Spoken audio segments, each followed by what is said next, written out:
There is a kind of love that does not arrive quietly. It does not knock at the door and wait. It does not send a message ahead of itself or give you time to prepare your heart. It arrives like weather, sudden, total, and utterly indifferent to your plans. And when it arrives between two brothers, two men who have shared everything, who were raised by the same hands, shaped by the same home, who have stood at the top of the world together, it does not just change their lives. It changes who they are to each other. Forever. By the time this story was over, one of the Mercer brothers had won the woman he loved. The other had lost her. And for a period of 8 months in New York City, the most powerful sibling partnership on Wall Street had been stretched to its thinnest point. Not by business, not by money, not by any of the ruthless external forces that the Mercer name had always defeated, but by a 26-year-old woman from Atlanta, Georgia, who had never once asked for any of this, and who had simply walked into a room and existed so fully, so completely, so entirely herself, that two of the most composed men in Manhattan had forgotten, at least for a little while, how to be composed. This is the story of Cole and Ryan Mercer, and of Amara Hayes, and of what happens when the heart refuses to follow the rules that the mind has spent a lifetime putting in place. Before we go any further, let's pause right here, because there are a few questions I want you to hold in your mind as this story unfolds. The first question is this: when two brothers both fall for the same woman at the same time, is that a coincidence? Or is it a signal? Is it possible that there is something about a particular person, something in the way they carry themselves, the way they speak, the way they look at the world, that makes the people around them feel, instinctively, that this is someone worth fighting for? And if that is true, what does it say about Amara Hayes that not one, but both of the Mercer brothers felt at the moment they saw her? The second question is harder. When love and brotherhood collide, when the person you want most in the world is also the person your brother wants, what do? Do you fight? Do you step back? Do you trust the other person to make a choice and then accept it with grace? And what does it cost you, emotionally and personally, to do any of those things when everything inside you is pulling in the opposite direction? And the third question, the one that will take the entire length of this story to answer, is simply this. In a world where Cole Mercer had every advantage, where he was older and steadier and perhaps more ready, and where Ryan Mercer had every charm, every energy, every magnetic pull that comes with being the kind of man who fills every room he enters, who did Amara Hayes actually choose? And why? And was it the right choice? Stick with me, because the answer, when it comes, is not going to be the one you expect. And before we dive deeper into the story, let us know in the comments where you are watching from. We would love to hear from you. And if you are new to this channel, do not forget to hit that subscribe button so you never miss any of our upcoming videos. Now, let us begin at the very beginning. Because with a story like this one, the beginning matters more than you might think. The Mercer family name has been synonymous with American wealth and ambition for nearly 4 decades. Edward and Caroline Mercer built Mercer Holdings from a single commercial real estate venture in Lower Manhattan in the late 1980s into one of the most diversified private equity empires in the country. By the time their 2 sons were old enough to understand what their parents did for a living, the family office occupied an entire floor of a midtown building. The family estate in Greenwich, Connecticut sat on 12 acres of manicured land, and the Mercer name appeared regularly in the pages of Forbes, the Wall Street Journal, and the Financial Times. This was the world Cole and Ryan Mercer were born into. Not a world of excess or carelessness. Edward and Caroline were not that kind of wealthy, but a world of expectation, of discipline, of a deeply embedded understanding that everything the family had built could be grown further or dismantled, depending entirely on the character of the people who carried the name forward. Cole Mercer was born first, in October of 1987, in New York City. He was, from the very beginning, his father's son. Quiet where Edward was quiet. Observant where Edward was observant. The kind of child who sat at the edge of adult conversations and absorbed everything without saying a word. By the time he was 12, he had read every book in his father's private library. By 16, he was sitting in on board meetings, not as a novelty, but as a genuine presence, asking questions that made grown men pause and reconsider. Cole went to Yale. He read economics and political science.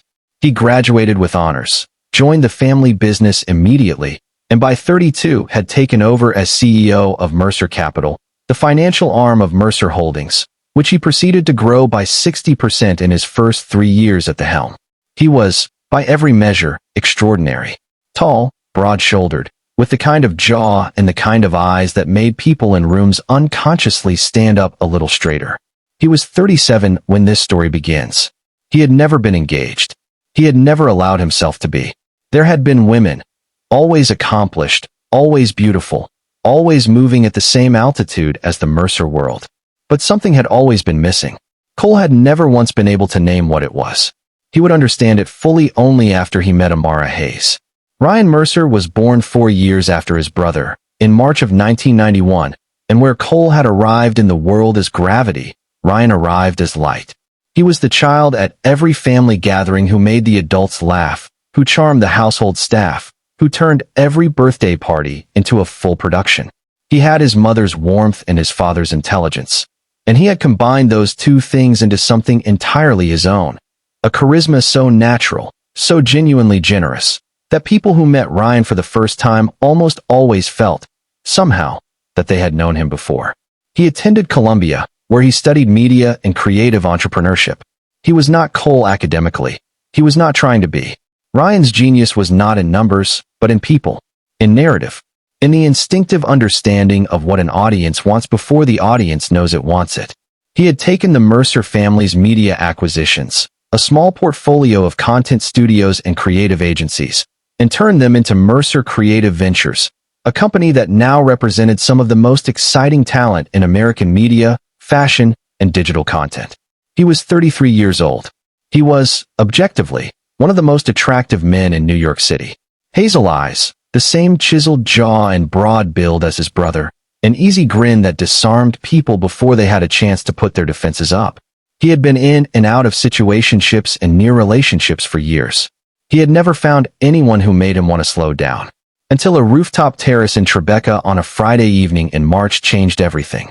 What is important to understand about the Mercer brothers? What makes their story more complicated and more human than any simple rivalry?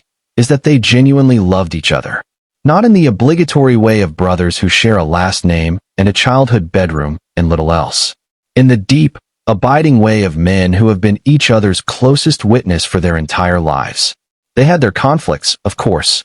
Research in developmental psychology consistently shows that brothers who are close in age and share the same high-achieving family environment will inevitably experience competition for recognition, for validation, for the sense that their individual accomplishments are seen as distinct from rather than derivative of a shared legacy.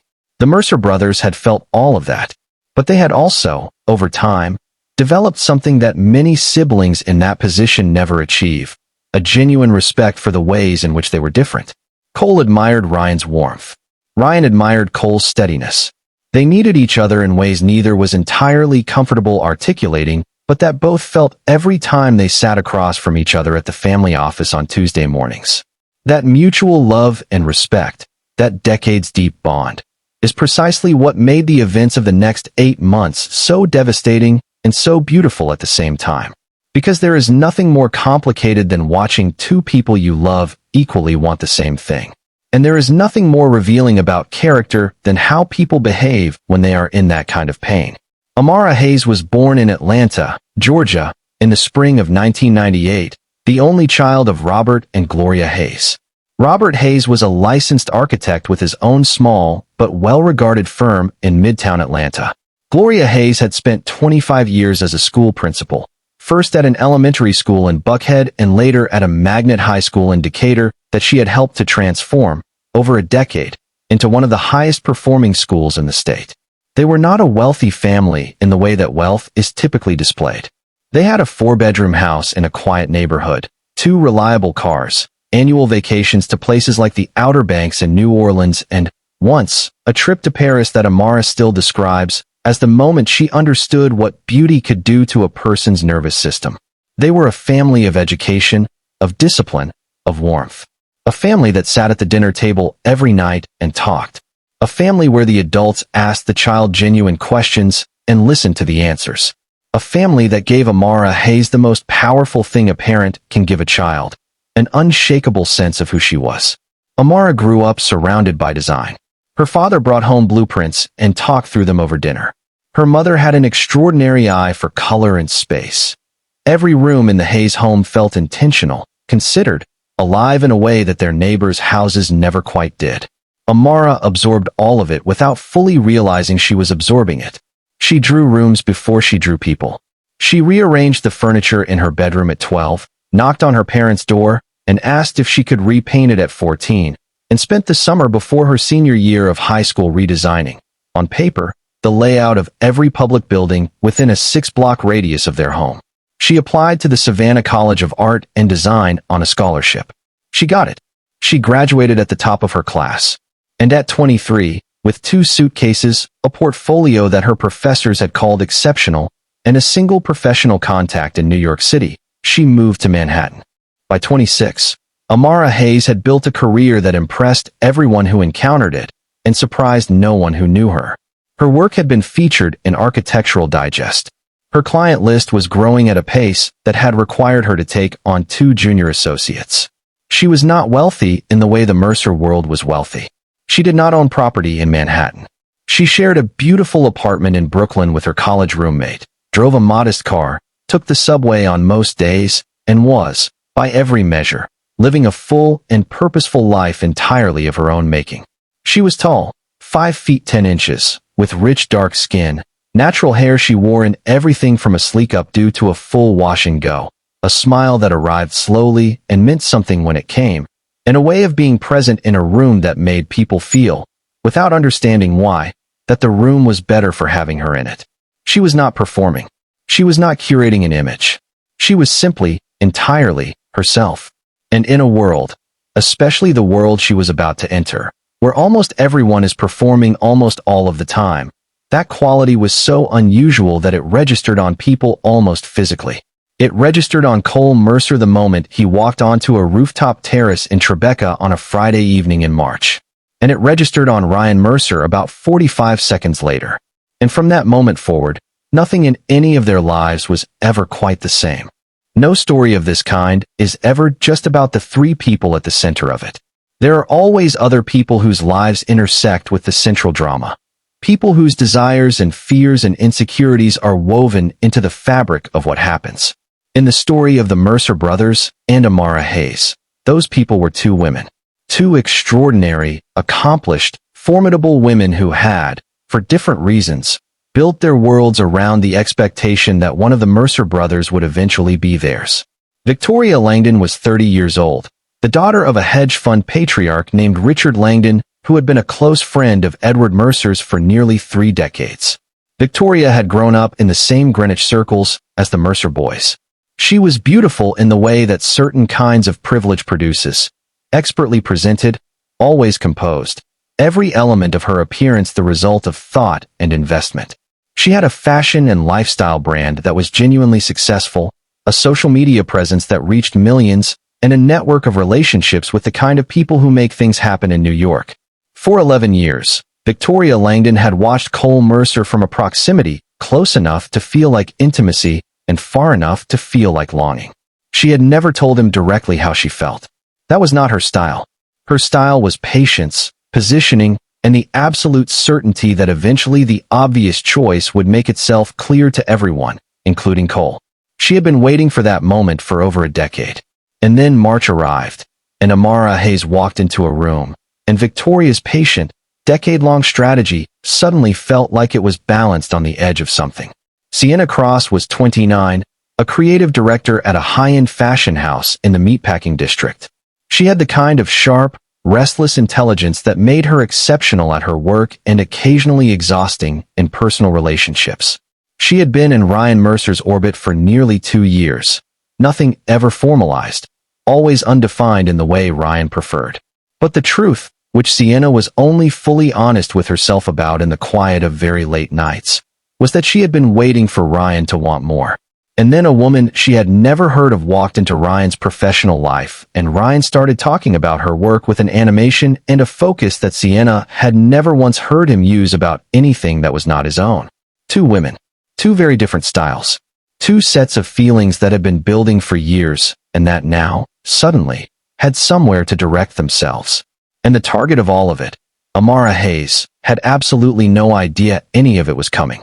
The Tribeca Preservation Foundation Gala was held on the third Friday of March, on the private rooftop terrace of a historic cast-iron building that had been meticulously restored over the previous 2 years. Amara Hayes had been commissioned to design the event's interior concept by the foundation's events director, a woman named Diane Fuller, who had seen Amara's work at a smaller fundraiser the previous autumn and had been immediately convinced that she was someone whose eye could transform a space.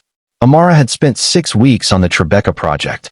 She had designed a terrace that felt intimate despite its scale, strings of warm Edison lights suspended at varying heights creating a kind of canopy effect, long tables dressed in deep ivory linen, centerpieces of dried botanicals in warm amber and terracotta tones, a bar area designed to feel like a living room rather than a service station, and a series of textured fabric panels along the perimeter walls that gave the entire space a softness and a depth that made the Manhattan skyline, glittering beyond the rooftop's edge, feel like a backdrop painted specifically for the evening. It was, by any standard, extraordinary work. And Amara knew it. She was not arrogant about it. She did not go around the room soliciting praise. She stood at the edge of the terrace before the guests arrived, looked at what she had made, and felt the particular quiet satisfaction that comes from doing something you love at the height of your ability. Cole Mercer arrived at 7:15, alone, which was unusual for him at events like these. His assistant had suggested he attend. The foundation's board was considering approaching Mercer Holdings about a partnership, and a physical presence at the gala was worth 20 follow-up emails. Cole had agreed with the logic, put on a dark navy suit, and arrived with the focused energy of a man attending a business obligation he intended to discharge efficiently. He walked through the entrance, took a glass of water, not wine, not yet, and stopped. He actually stopped. He stood just inside the terrace entrance and looked at the space around him with the stillness that, if you knew Cole Mercer, meant he was encountering something that had genuinely surprised him. The design. He was looking at the design. He had been to hundreds of events in his life, and he had never once stopped walking to look at the interior design. He stopped now. He looked at the way the lights moved. He looked at the way the fabric panels created depth. He looked at the way the whole space felt like it had been exhaled, like it had arrived here fully formed rather than been constructed piece by piece. He was thinking about who had made it feel this way. He was still thinking about it when he saw her. She was standing at the far edge of the terrace, near the railing that overlooked lower Manhattan, with a glass of sparkling water in her right hand and her left hand resting lightly on the railing. She was wearing a deep rust-colored dress that moved when the evening breeze came through. Her hair was pinned up loosely, a few curls falling around her face. She was not working the room. She was not scanning for important people to speak to.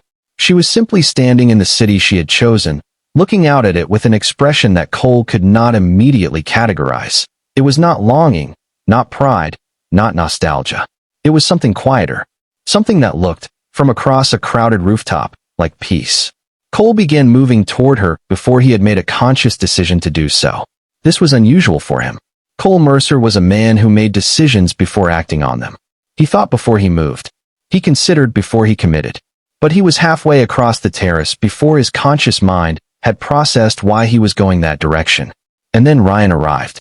Ryan came through the entrance at 7:29, still finishing a phone call, laughing at something the person on the other end had said.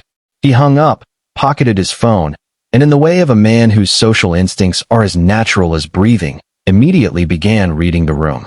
He saw his brother first, registered Cole's trajectory across the terrace, and followed his line of sight. He saw Amara.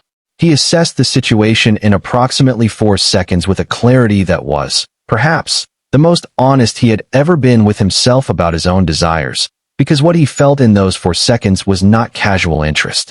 It was something that hit him in the chest, sudden and total, like recognizing a language you had always known but had never heard spoken aloud.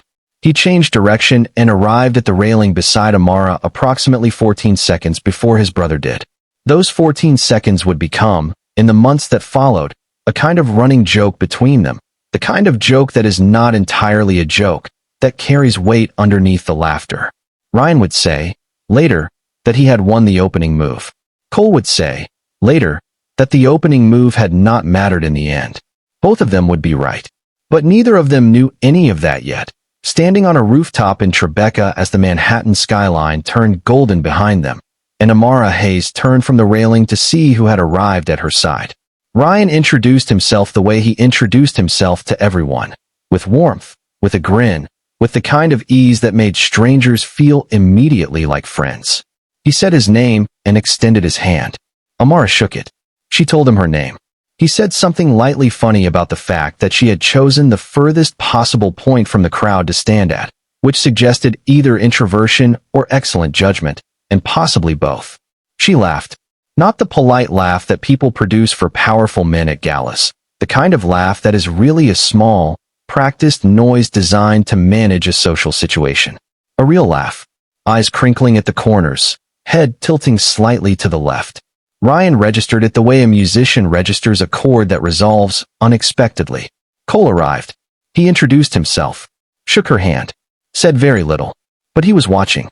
Cole Mercer, when he is paying attention to something, becomes almost preternatural still, as if all his energy, normally distributed across multiple simultaneous calculations, has been redirected to a single point of focus.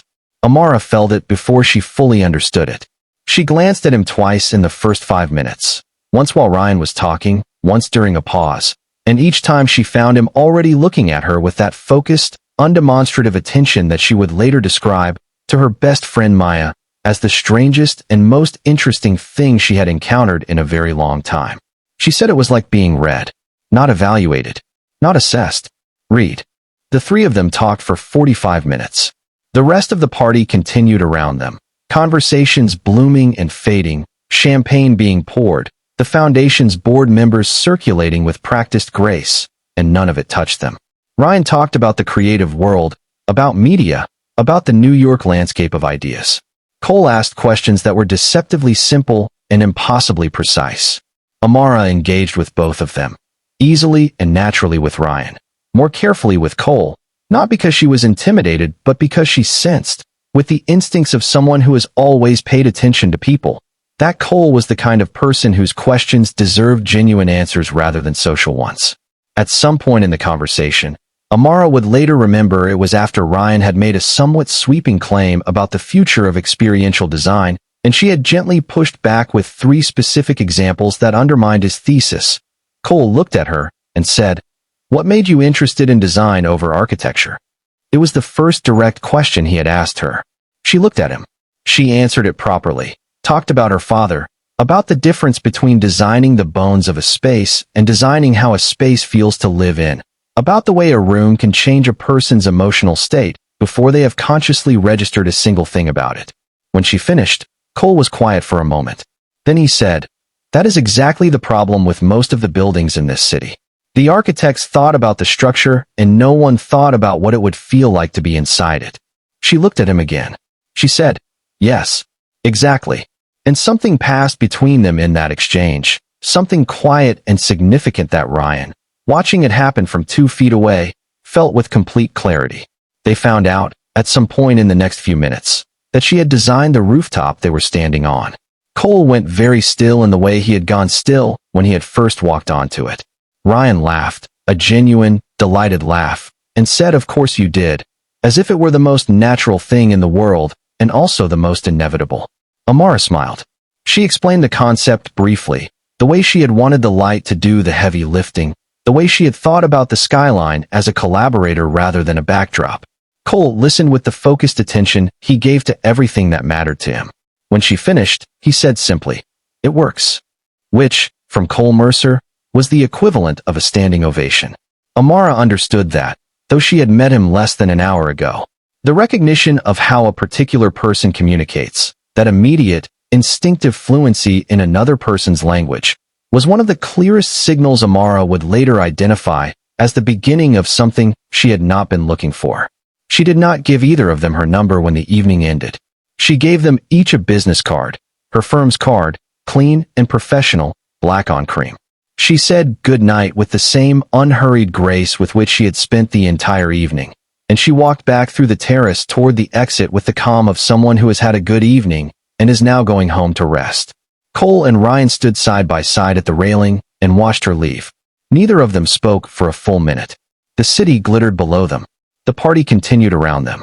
And then Ryan said, quietly, without looking at his brother, Don't. And Cole said, just as quietly, without looking at Ryan, same to you. They stood there for another moment. Then Cole put his empty glass down on the railing and walked toward the exit. Ryan stayed where he was for a while longer, looking out at the city, turning a business card over and over in his fingers. Ryan sent his email on Monday morning at 9:47. He was technically reaching out for a professional reason. Mercer Creative Ventures had been planning a redesign of its new studio space in the Flatiron District for several months, and the project had been sitting in a holding pattern for one of the right designer. Ryan had looked at the work on Amara's firm's website over the weekend.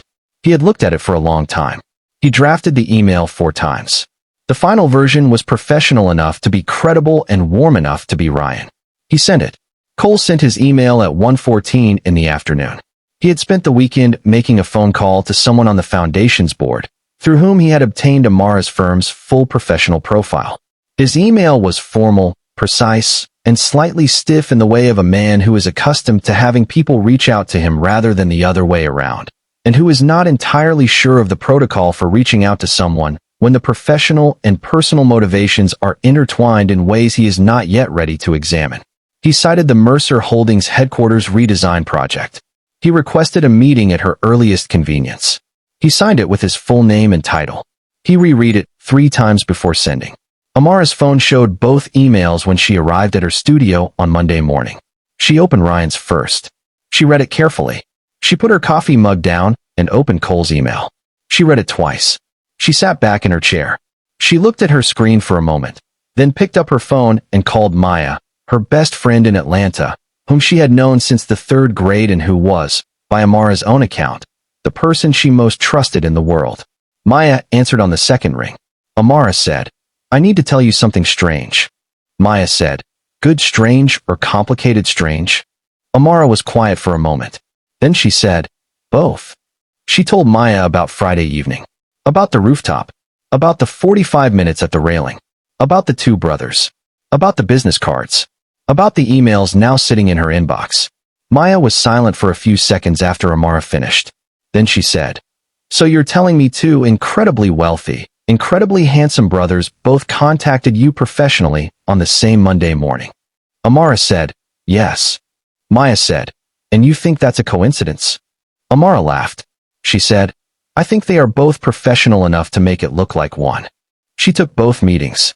She approached both of them with the full professionalism that her career and her reputation demanded, her portfolio, her rate card, her complete and undivided expertise in place.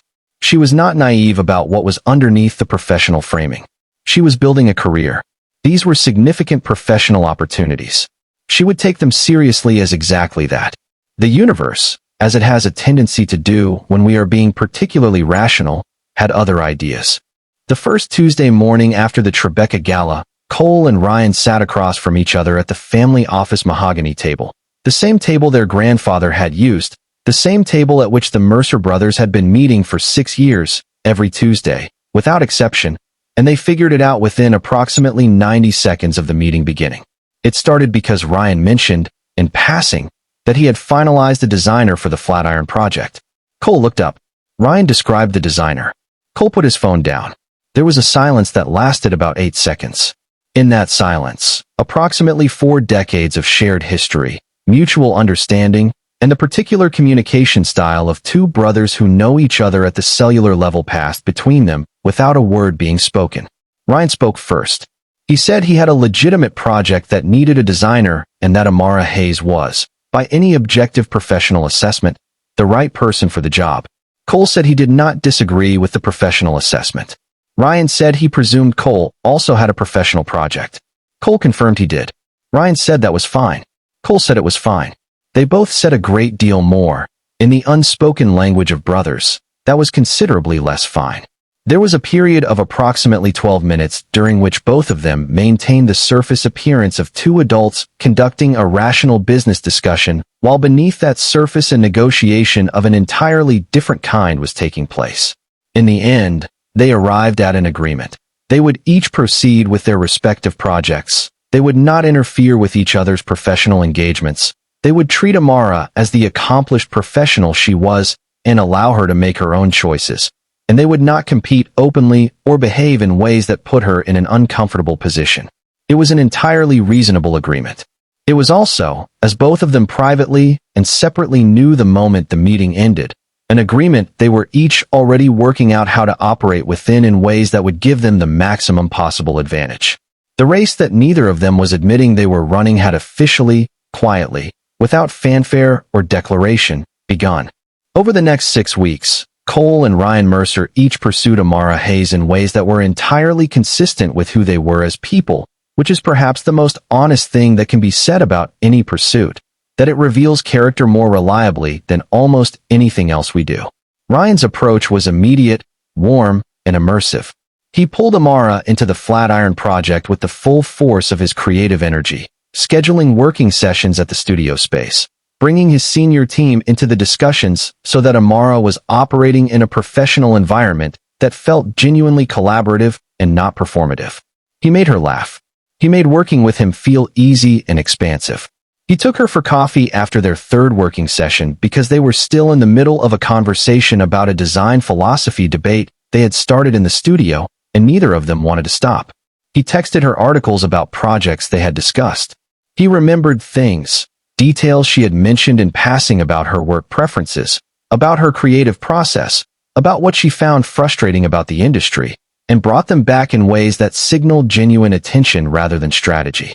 Ryan's greatest gift was making people feel seen and known and valued in the texture of ordinary interaction. He used that gift fully and without pretense, because his feelings were real. He was not performing interest. He was interested. Cole's approach was slower and more deliberate, which was consistent with how Cole approached everything he valued.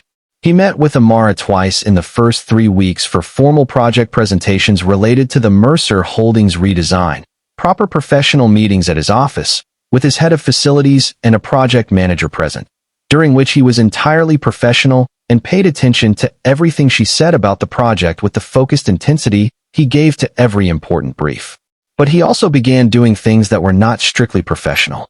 He researched the architects and designers who had influenced Amara's work and read about them. He attended a small design lecture at a gallery in Chelsea that Amara had mentioned, in passing, during their second meeting, mentioned it as something she was looking forward to, not as an invitation. He arrived at the gallery, registered mild surprise at seeing her there though he had planned for it precisely, and they spent the hour before and the hour after the lecture talking in the way they had talked on the rooftop, with that quiet, mutual attentiveness that felt different from any other kind of conversation either of them had. He walked her to the subway afterward. He did not try to extend the evening. He said good night with the unhurried precision he brought to everything. Amara was aware of both of them. She would have to have been extraordinarily unperceptive not to be, and Amara Hayes was the least unperceptive person in any room she occupied. She was also, to her considerable credit, entirely honest with herself about what she was experiencing. She enjoyed Ryan. He made her feel good in the easy, immediate way of people who are genuinely warm and genuinely funny, and who bring energy into every interaction. But something about Cole did things to her attention that she was not entirely comfortable with. Not because they were unpleasant, but because they were unfamiliar. Cole made her feel, in a way she had not been made to feel before, like she was being taken completely seriously.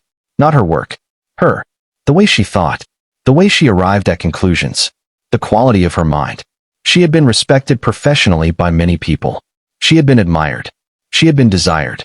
But the particular quality of Cole Mercer's attention, that focused, unperformative interest in who she actually was something she did not have an easy category for. She kept both relationships professional. She delivered excellent work on both projects. She was warm with Ryan and precise with Cole, and gave neither of them anything that could be construed as encouragement in a personal direction. She was not playing games. She was simply, genuinely, being careful, because she understood, with the instincts of a woman who has always paid attention, that there was something very large and very consequential beginning to take shape, and she was not going to rush it. Victoria Langdon noticed something had changed about Cole Mercer at the Greenwich Country Club spring luncheon in the first week of April. She had been seated 2 tables from him and had watched, with the carefully calibrated attention she had been directing at Cole for the better part of a decade, as he checked his phone twice during the soup course. Twice.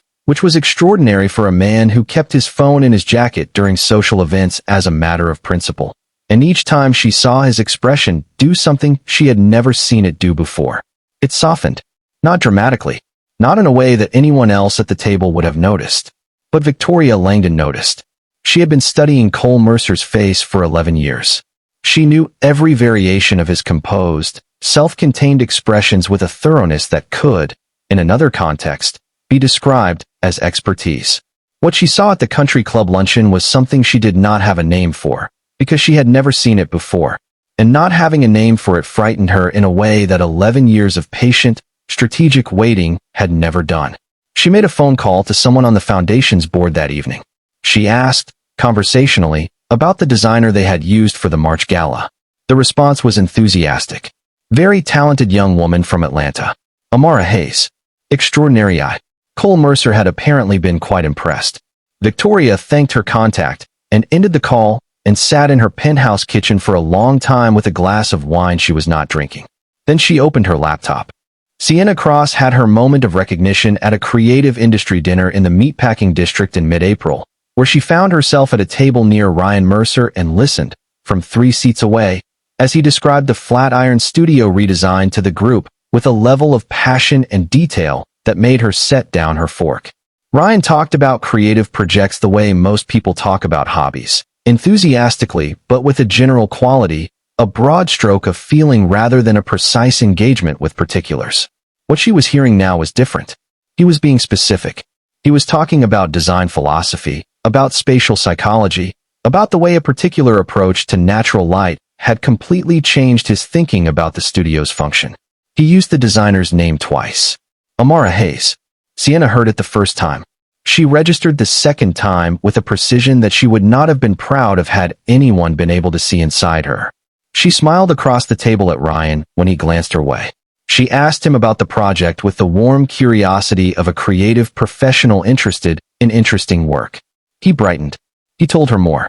And Sienna Cross listened to every word and cataloged every inflection and went home that night and looked Amara Hayes up for 45 minutes.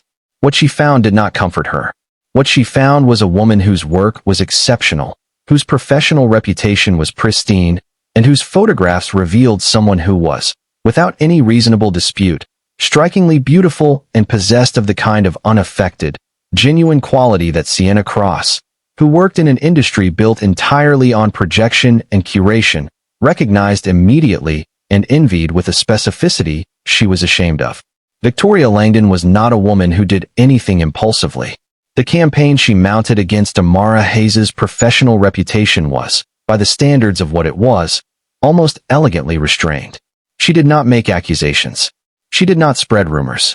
She had too much at stake in her own professional world to do anything that could be traced back to her as anything other than concern. What she did was this. She made 3 targeted phone calls to 3 specific people who collectively had significant influence over the kind of high-profile design commissions that Amara's career needed to continue growing at its current trajectory. In each call, she raised, with great warmth and apparent care, questions about whether a young designer whose portfolio was impressive but whose experience with truly large-scale institutional projects was limited might be in over her head with a client like Mercer Holdings. She expressed hope that it would go well. She noted the risk that if it did not, it could be damaging not just for the designer, but for anyone associated with recommending her. She said all of it with a smile in her voice. Sienna Cross's approach was sharper and less patient. She had a design and creative industry blog, an established platform with a substantial readership among the professional creative class in New York. And in the 3rd week of April, she published a piece titled The Difference Between a Portfolio and a Career. The piece did not name Amara. It was careful enough for that. But its central argument, that there was a growing tendency in certain design circles to conflate a handful of well-photographed projects with genuine institutional experience, was specific enough in its professional framing that the people it was aimed at understood exactly who was being discussed. The piece circulated in the relevant professional networks.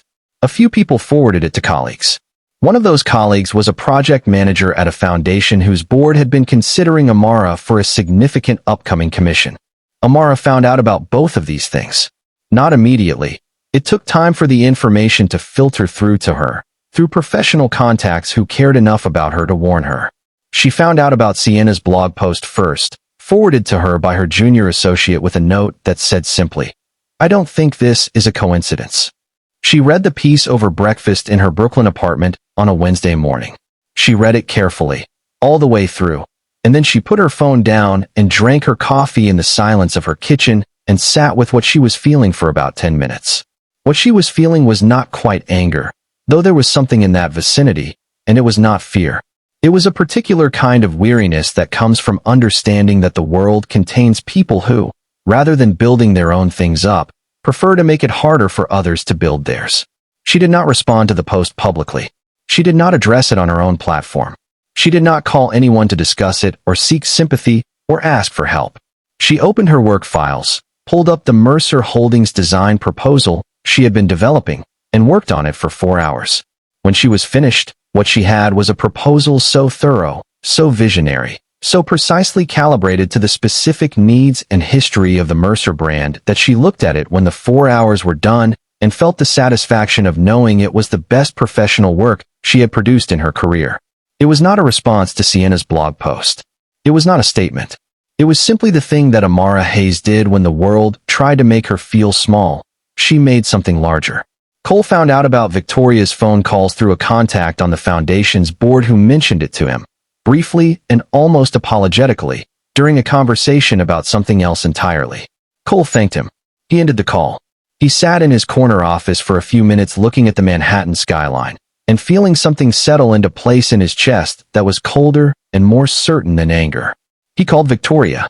She answered on the second ring with her name said in the warm, polished way she answered every call from Cole, with the tone of someone who has been expecting to hear from someone they have a comfortable understanding with. Cole did not match her tone. He was quiet and specific, and he said what he had to say in approximately 3 sentences. He said he expected the same professional courtesy to be extended to his colleagues and contractors as he expected in any professional context. He said he would appreciate it if she remembered that. He said nothing else on the subject. He ended the call. Victoria sat with the phone in her hand after the call and understood, with the complete clarity of a highly intelligent woman who has been operating on a flawed assumption for a long time, that the assumption had been wrong. Cole Mercer had not been waiting for the obvious choice to become clear to him. He had already made a choice. It simply was not her. Ryan found out about Sienna's blog post through a mutual friend in the creative industry who sent it to him with a brief message that said, "Is this what I think it is?" Ryan read it. He put his phone in his desk drawer, which was the physical gesture, in Ryan's personal semaphore, for restraining an impulse he needed 30 seconds to reconsider. He left it there for 30 seconds. Then he called Amara. She answered. He asked, directly and without preamble, whether she had seen the piece and whether she was okay. She said she had seen it, and she was fine, and she had a proposal to finish. He said he had no doubt she did. He told her that anyone whose professional opinion mattered in the industry he operated in would see through the framing immediately, that her work spoke at a volume that no blog post could compete with, and that he wanted her to know, not as a client, not as someone with an interest in the outcome, but as someone who had spent 6 weeks watching her work, that she was operating at a level that put the premise of the piece to rest before the first sentence. There was a pause on her end. Then she said, quietly, "Thank you, Ryan. That actually helps." He said he was glad. He said goodbye. He put the phone down and sat at his desk for a few minutes and thought about the sound of her voice saying thank you and the particular quality of sincerity in it, and felt something in him that had been restless for most of his life go briefly, warmly still. Neither brother had told the other what he was doing. Neither had coordinated their responses. They had simply, separately and automatically, upon learning that someone had tried to damage Amara Hayes, moved to protect her. That parallel instinct, that identical and unplanned impulse toward the same woman, was, to anyone watching with clear eyes, the clearest signal, yet that this situation had progressed far beyond professional complication and into the territory of something neither of them had ever navigated before. It was Caroline Mercer who made it happen, not through intervention, not through strategy, and not because she had been paying particularly close attention to the situation. Though she had been paying very close attention, because Caroline Mercer had been paying very close attention to her son since they were born and had not once stopped. She made it happen the way she made most important things happen in the Mercer family, with a single, perfectly placed sentence at the right moment, delivered as if she were thinking aloud rather than making a move. The family had gathered at the Greenwich estate for a spring weekend in early May. Edward had wanted to discuss the family company's upcoming board structure changes.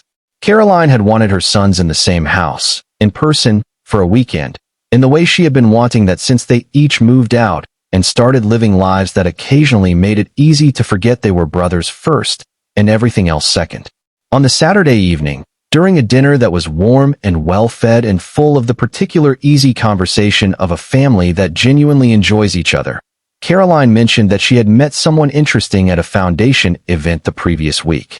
A young designer from Atlanta. Extraordinary instinct for space. Her name was Amara Hayes. She had heard both her sons were working with her professionally and thought they must have the same excellent taste as their mother. She smiled. She moved on to something else. The sentence sat in the room like a stone dropped into water, the ripples of it expanding outward in silence. The next morning, Cole and Ryan were on the back porch before anyone else was awake. The Connecticut spring was doing its best.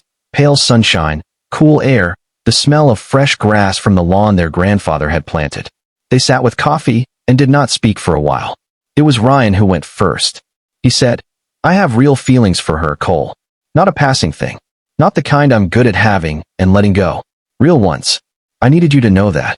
Cole was quiet for long enough that Ryan thought perhaps he had misjudged the moment. Then Cole said, "So do I." And they sat with that for a while. The weight of it, the strangeness of it, the impossibility and the inevitability of it. And neither of them spoke. Eventually Cole said they needed to decide how to handle it. He said there were ways to go that he would not go. He would not compete in ways that undermined Ryan, would not use the advantage of his position or his longer professional relationship with Amara to edge Ryan out, would not behave in ways that put her in the middle of something she had not chosen to be in. He said the only honest path was to let her make a choice on her own terms, without pressure from either of them, and to accept whatever that choice was. He said they needed to promise each other, there on the back porch, with their grandfather's lawn in front of them and 37 years of shared history at their backs, that whoever she chose would be supported, and that whoever she did not choose would find a way through it that kept the most important thing intact. Ryan looked at his brother for a long moment. He said, "You mean us?" Cole said, "Yes, I mean us." Ryan nodded. He put his hand out. Cole took it, and they shook on it. Two grown men who loved each other and loved the same woman and were choosing, even in that, to be their best selves.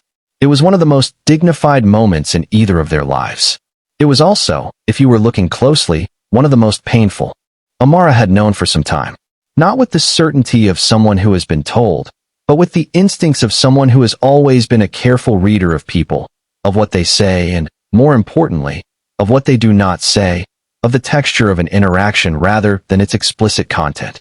She had understood, by the end of April, that both brothers had feelings for her that went beyond the professional framing they were both, with varying degrees of success, maintaining. She had understood it, and she had been honest with herself about the fact that she was not indifferent to either of them, which made the situation more complicated and required more care than it might otherwise have. What she had not yet done was be honest with herself about what she actually wanted. She had been so focused on being fair, on treating both men with equal professionalism, on not letting herself be swept into anything, on maintaining the clarity and the control that had always characterized her best decisions, that she had not stopped to ask herself the simple question. Not which of them was better. Not which of them was more successful or more handsome or more likely to be approved of by the people in either of their worlds. But which of them made her feel, when she was most honest with herself in the quiet of an ordinary morning in her own apartment, like the version of herself she most wanted to be. Her mother had asked her, over the phone on a Sunday evening in late April, a question in the straightforward way that Gloria Hayes asked every question that mattered. "Baby, when you are with each of them, which one makes you feel the most like yourself?" Not impressed, not desired, not chosen, like herself. Amara had been quiet for long enough that her mother said, gently, "You already know, don't you?" It was not a question. Amara said, "Yes, Mama, I think I do." Her mother said, "Then when the right moment comes, you need to say so. Life is too short to spend it being fair to everyone except yourself. With Ryan, Amara felt warm and easy and genuinely seen in the way of someone who pays full, enthusiastic attention. She enjoyed his company with a completeness that was real. But with Cole, she felt something different, something that was harder to name and impossible to dismiss. With Cole, she felt like every single thing about her, her intelligence, her instincts, her quietness, her ambition, her way of seeing the world, was not just noticed but valued. Not as interesting qualities in an attractive woman, as the actual substance of who she was. Cole Mercer had never once, in all their interactions, made her feel like she was being seen through the lens of anything other than herself.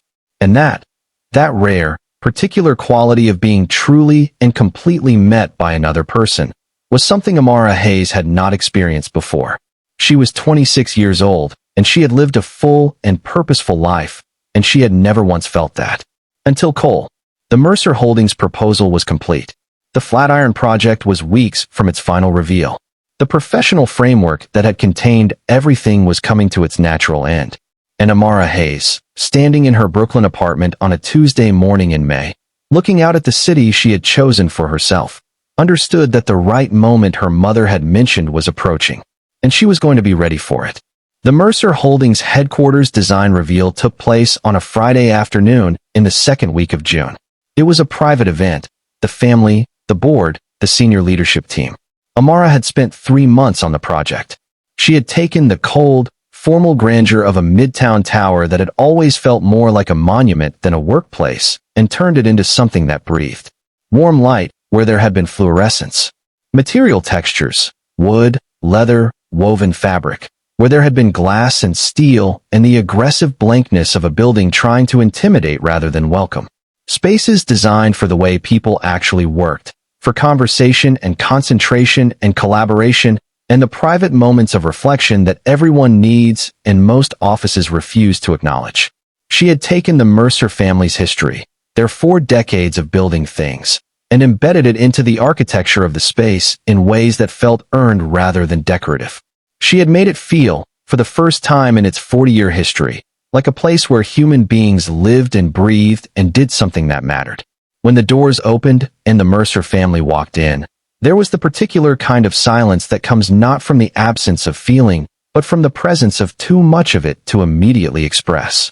Edward Mercer walked through the main reception area and stopped in the middle of it, and looked around with the stillness of a man who has spent 4 decades building and knows what good building looks like.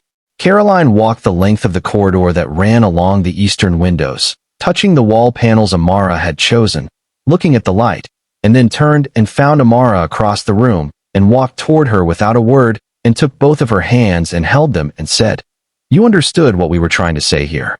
After all these years, you are the first person who truly understood it."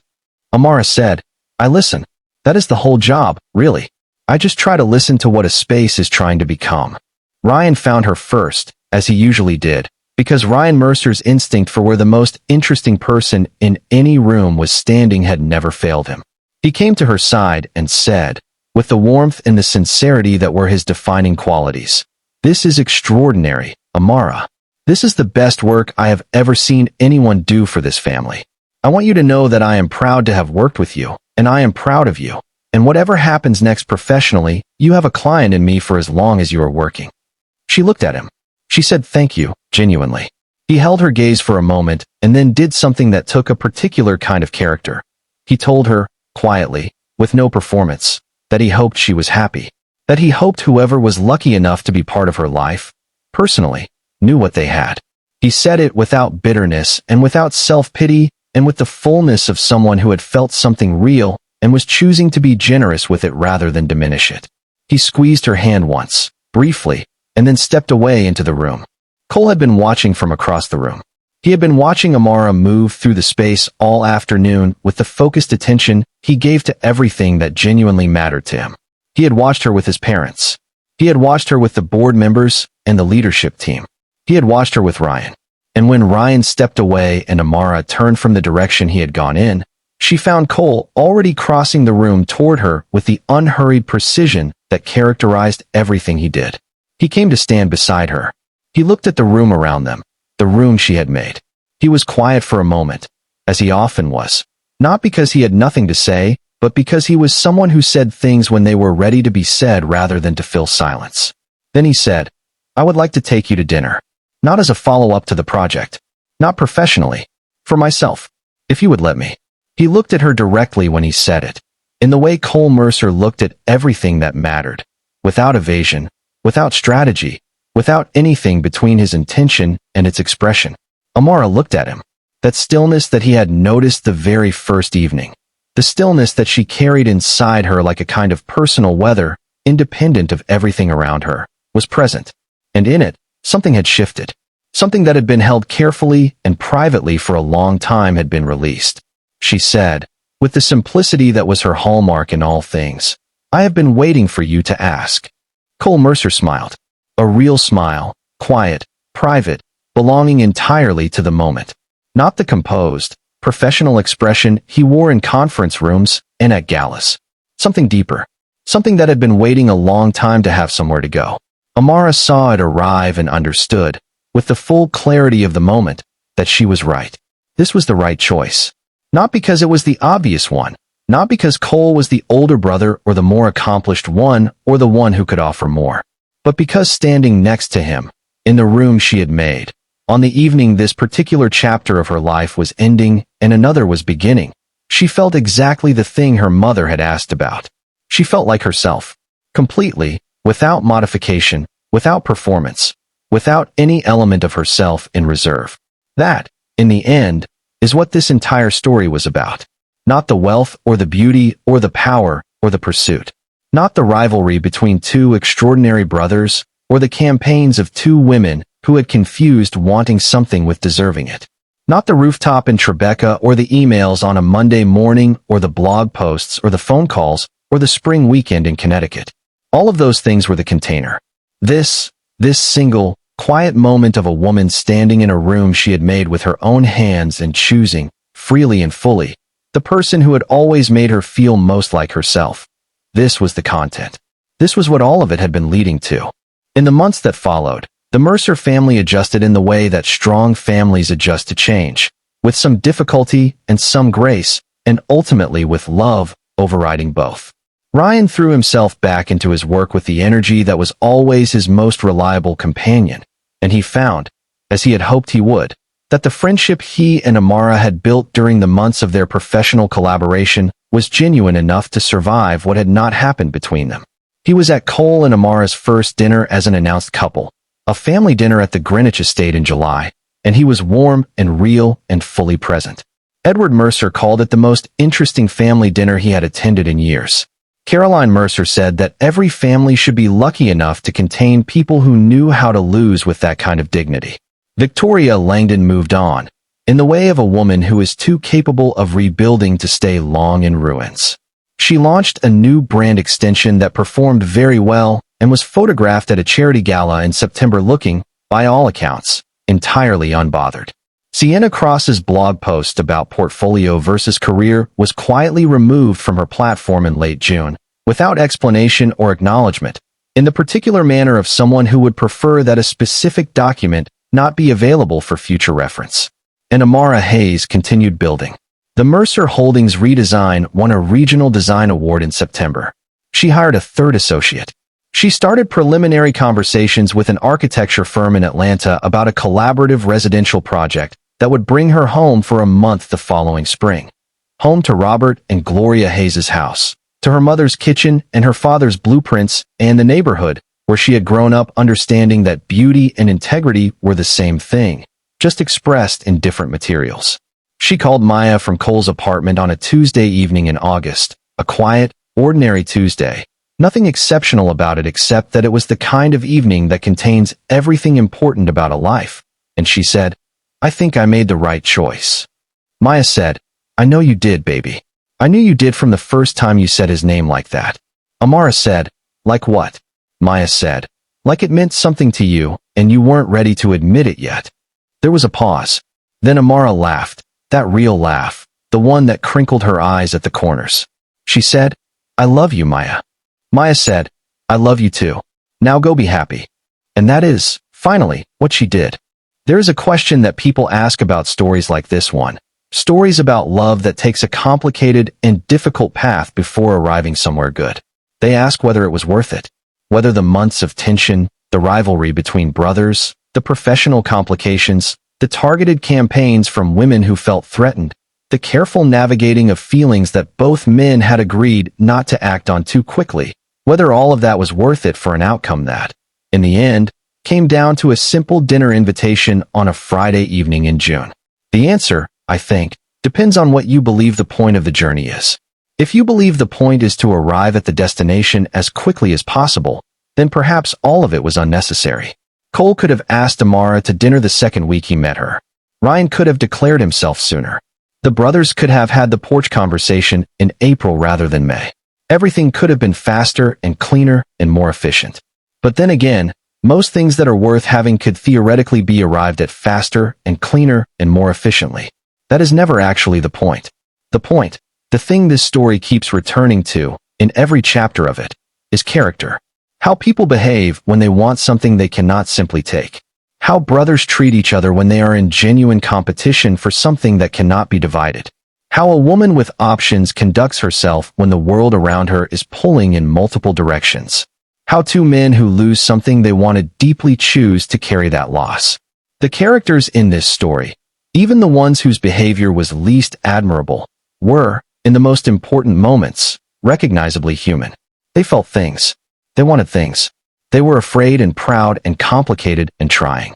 And in the end, the people who had built their lives on being fully themselves, on not performing, on not angling, on simply trying to be excellent at the work they loved and honest about what they felt, those were the people for whom things worked out.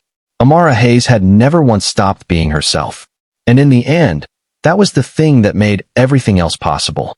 Not her beauty, not her talent, not her career, not any of the external qualities that first drew two powerful men across a crowded rooftop toward her.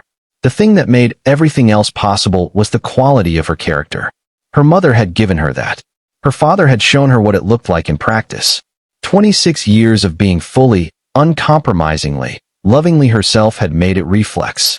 And when Cole Mercer, a man who had spent 37 years waiting for something he could not name, finally stood in a room and understood that what he had been waiting for was this, was her, was the particular and irreplaceable experience of being in the presence of someone who required nothing from him except that he be equally real. That was not luck. That was the consequence of two people who had spent their whole lives preparing, without knowing it, for exactly this moment. I want to leave you with a question to sit with, and I genuinely want you to take a moment with it before you scroll away. We talk a lot, in our culture, about what makes someone worth choosing, about beauty and status and compatibility, and all the metrics by which we evaluate whether a person fits into our life. But Amara Hayes was not chosen because she fit into the Mercer world. She was chosen because she was so completely herself that being near her made Cole Mercer want to be completely himself. And I think that is the most important and the most underrated criterion there is. So the question is this: in your own life, in your own relationships, is the person you are with or the person you are looking for someone who makes you want to be more yourself, or more like what they expect you to be? Drop your answer in the comments. I read every single one. And tell me, did you feel that Cole was always the one who was going to win this? Or were you rooting for Ryan right up until the end? Because the comment section on that question, I suspect, is going to be very interesting. If you are watching this for the first time, welcome to Narrativa Mind Tales, where every story rewires the mind. We tell stories the way they deserve to be told, with depth, with emotional honesty, and with the kind of attention to human complexity that stays with you long after the video ends. Subscribe, hit that notification bell, and make sure you never miss what is coming next. Because the next story on this channel is one that I have been building for weeks, and when it arrives, you are going to want to have been here from the beginning. Before we go, let us know in the comments where you are watching from. We have viewers joining us from all over the world, and we love knowing where this community lives. Drop your city, drop your country, say hello. We are glad you are here. Until next time, take care of yourselves. And remember, where every story rewires the mind,